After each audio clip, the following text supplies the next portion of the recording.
कहानी वहीं से शुरू होती है जहां पर पिछली वीडियो खत्म हुई थी।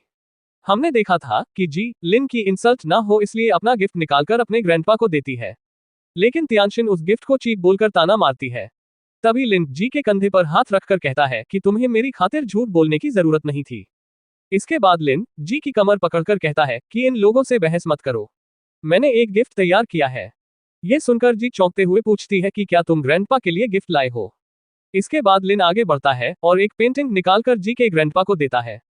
लिन बोलता है कि बिना तोहफे के बर्थडे पार्टी में आना बदतमीजी होती। मिस्टर जी, ये गिफ्ट आपके लिए है, उम्मीद है आपको पसंद आएगा। जैसे ही जी के ग्रैंडपा पेंटिंग खोलते हैं, वो चौंक कर कहते हैं कि ये तो झांग डाकियन की पीच ब्लॉसम फॉरेस्ट है। तियानशिन का डैड हैरानी से बोलता है कि हे भगवान, इस पेंटिंग की कीमत कम से कम $3 करोड़ होगी। तियानशिन शक भरे लहजे में बोलती है कि क्या तुम लोग पक्की तौर पर ये कह सकते हो कि ये $3 करोड़ की है? मुझे तो इसमें कुछ खास नहीं दिख रहा। जी के ग्रैंडपा कहते हैं कि ये पेंटिंग असली है, आम लोग इसकी गहराई नहीं समझ सकते। तभी तियानशिन का बॉयफ्रेंड बोलता है कि मिस्टर जी, मुझे लगता है कि आप गलत समझ रहे हैं। इस पेंटिंग का असली मालिक हमारे प्रेसिडेंट चेंग शुआंग है। किसी ने उन्हें $4 करोड़ में खरीदने की कोशिश की थी, लेकिन उन्होंने नहीं बेची। ये पेंटिंग शायद नकली है। तियानशिन ताना मारते हुए हंसती है और बोलती है कि जी, तुम्हारा बॉयफ्रेंड हमें नकली पेंटिंग दिखाकर बेवकूफ बना रहा है। ये तो रिडिक्यूलस है। जी लिन की तरफ देखकर बोलती है कि मुझे लिन पर पूरा भरोसा है। लिन ऐसा इंसान नहीं है। लिन मन ही मन सोचता है कि हम दोनों का रिश्ता अभी ज्यादा पुराना नहीं हुआ, लेकिन जी वाकई एक दिल वाली लड़की है। अचानक तियानशिन का बॉयफ्रेंड पेंटिंग को फाड़ देता है और जमीन पर फेंक देता है और हंसते हुए बोलता है कि मैंने असली पेंटिंग मिस्टर चेंग शुआंग के घर में अपनी आंखों से देखी है। मैं पक्के तौर पर कह सकता हूँ ये नकली है। लिन मुस्कुराते हुए बोलता है कि अब चीजें और भी दिलचस्प होती जा रही हैं। जी तियानशिन के बॉयफ्रेंड से गुस्से में पूछती है कि तुम ऐसा कैसे कर सकते हो। तियानशिन का बॉयफ्रेंड जवाब देता है कि एंटीक वर्ल्ड के रूल्स के मुताबिक नकली चीजों को उसी वक्त नष्ट करना चाहिए। लिन जी के सर पर हाथ रखकर कहता है कि नाराज मत हो, मैं सब संभाल लूंगा। फिर लिन आगे बढ़ता है और तियानशिन के बॉयफ्रेंड से पूछता है कि तुम यांजिंग में बाबा कंपनी के एजेंट हो, है ना? फिर लिन बोलता है कि तो अब मैं तुम्हें डिस्क्वालीफाई करने का ऐलान करता हूँ। ये सुनकर तियानशिन का बॉयफ्रेंड चौंक जाता है और कहता है कि ये तो तुमने बहुत अच्छा जोक मारा, जरा मुझे बताओगे कि तुम होते कौन हो मुझे डिस्क्वालीफाई करने वाले। लिन जवाब देता है कि मैं बाबा कंपनी में 20% का शेयर होल्डर हूँ। क्या अब भी तुम्हें लगता है कि मैं तुम्हें निकाल नहीं सकता? तियानशिन का बॉयफ्रेंड चिढ़ते हुए बोलता है कि बकवास मत करो, क्या तुम पागल हो? जी चिंतित होकर कहती है कि लिन, अभी मजाक का टाइम नहीं है, तुम झिंगपिंग को ऐसे डरा नहीं सकते। लिन मुस्कुराकर जवाब देता है कि अगर मैं सही हूं तो क्या आज की रात मुझे जी भर के मजे लेने दोगी? जी शर्माते हुए कहती है कि तुम इस वक्त मुझसे फ्लर्ट कैसे कर सकते हो? लिन झिंगपिंग से बोलता है कि तुम बस चेंग शुआंग को कॉल करो और मेरा नाम उन्हें बताओ, बाकी सब वो तुम्हें खुद बता देंगे। तियानशिन का बॉयफ्रेंड घमंड से फोन निकालता है और बोलता है कि ठीक है, मैं स्पीकर ऑन करता हूं और तुम्हें सबके सामने शर्मिंदा करता हूं। वो कॉल करता है और बोलता है कि हेलो मिस्टर चेंग, मैं झिंगपिंग बोल रहा हूं, बाबा कंपनी यांजिंग ब्रांच का एजेंट। क्या आप लिन यी को जानते हैं?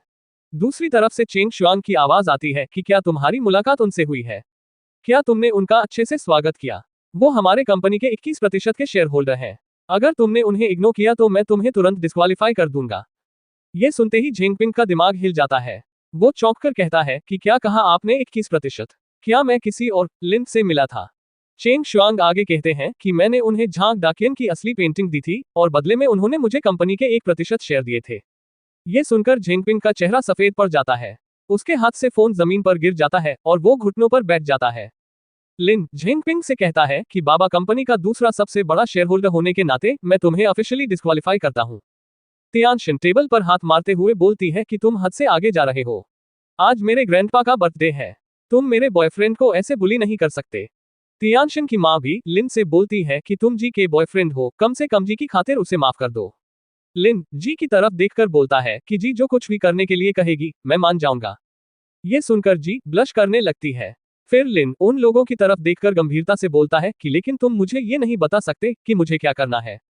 जी के ग्रैंडफादर अब भी फटी हुई पेंटिंग को देखते हुए दुखी होकर कहते हैं कि ये क्या हो गया, कितनी शर्म की बात है कि इतनी कमाल की पेंटिंग फट गई। लिन झिंगपिंग से बोलता है कि तुमने ये पेंटिंग फाड़ी है, अब तुम्हें इसकी कीमत चुकानी पड़ेगी। ये सुनकर झिंगपिंग घबरा जाता है और लिन का कोट पकड़ते हुए बोलता है कि माफ कर दीजिए मिस्टर लिन, मुझे एक और मौका दीजिए। लिन उसे दूर हटाते हुए बोलता है कि अगर माफी से सब ठीक हो जाता तो पुलिस की जरूरत ही नहीं पड़ती। झेंग पिंग तियानशिन से मदद की गुहार लगाता है कि तियानशिन प्लीज मेरी मदद करो, वरना मैं बर्बाद हो जाऊंगा। लेकिन तियानशिन गुस्से से बोलती है कि दफा हो जाओ यहां से। क्या तुम चाहते हो कि मैं तुम्हारा कर्ज चुकाऊं? ऐसा सोचना भी मत, मेरा तुमसे कोई लेना देना नहीं है। झेंग पिंग तियानशिन का पैर पकड़कर रोते हुए बोलता है कि मुझे छोड़कर मत जाओ, मैं हमेशा से तुम्हारे लिए इतना अच्छा रहा हूं, तुम मुझे इस वक्त अकेला नहीं छोड़ सकती।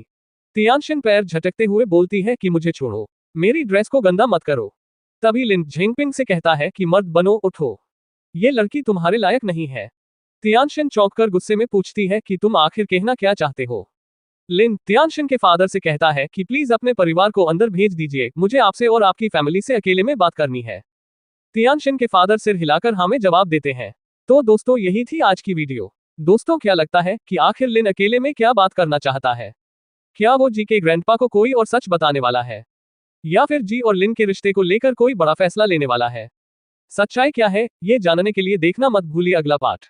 अगर आपको ये वीडियो पसंद आया हो तो इसे लाइक कीजिए, चैनल को सब्सक्राइब कीजिए और बेल आइकन दबाएं ताकि अगली बड़ी अपडेट आप मिस ना करें।